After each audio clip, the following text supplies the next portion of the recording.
Hello everyone. ఈరోజు నేను నల్లేరు పచ్చడి చేస్తున్నాను. అండ్ దానికి కొన్ని టిప్స్ కూడా చెప్తాను. వీడియో ఎక్కడ స్కిప్ చేయకుండా చూడండి. అండ్ ఇవి నల్లేరు కాళ్ళు అంటారండి. చాలా మటుకు దొరకవు. దొరికితే మాత్రం చక్కగా అక్కడ చిన్నగా కట్ చేసి మీ ఇంట్లో కుండీల్లో, బాల్కనీలో పెంచుకోండి. చక్కగా పెరుగుతాయి.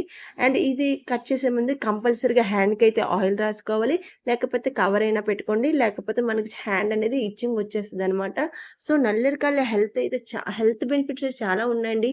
నరాల వీక్‌నెస్‌కి, మోకాళ్ళ నొప్పులకి ఇదొక ఆయుర్వేదిక్ లాగమాట. మన నేచర్ నుంచి మనం అప్పుడప్పుడు ఇలాంటివి తినాలి. నెలకు ఒకసారైనా లేకపోతే ఒక 3 మంత్స్‌కి ఒకసారైనా ఇలాంటివి తింటే చాలా మంచిది. ముందుగా మనం నల్లేరు కాళ్ళనేవి కట్ చేసుకొని ఇలా పెట్టుకున్నాం కదండీ! శుభ్రంగా వాష్ చేసుకోవాలి. ఇవి మనం సాంబార్‌లైనా, రసంలోనైనా వేసుకోవచ్చు. నేను పచ్చడి చేస్తున్నాను కాబట్టి మీకు ఇలా చూపిస్తున్నాను. ముందుగా ఒక పాన్ తీసుకొని పల్లీలనేది వేస్తున్నాను. పల్లీలే కాకుండా మీరు నువ్వులైనా యాడ్ చేసుకోవచ్చు. పల్లీలనేది వేసి బాగా ఎర్రగా వేగనివ్వండి. వేగితేనే పచ్చడి బావుంటది. ఏ కర్రీ అయినా మీకు వేగితే చాలా బావుంటది. ఇవనేది వేగాక సైడ్‌నైతే పెట్టేసాను. సేమ్ ఇదే ప్యాన్‌లోని మళ్ళీ నేను కొంచెం ఆయిల్ యాడ్ చేశాను. కొంచెం ఆయిల్‌ని యాడ్ చేసి మీ కారం సరిపడా ఎండుమిరపకాయలు లేకపోతే పచ్చిమిరపకాయలైనా వేసుకోండి ఏం పర్లేదు.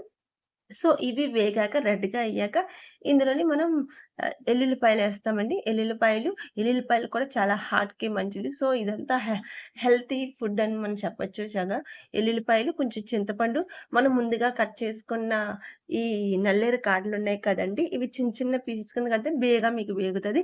ఈ రకంగా వేగాక పల్లీలు కూడా అందులో వేసి స్టవ్ అయితే ఆఫ్ చేసి మిక్సీ అయితే పట్టియండి. చింతపండు మీకు కావాలంటే చింతపండు చిన్న బెల్లం వేస్తే చాలా బావుంటది. రైస్‌లోకి తింటే చాలా బావుంటది.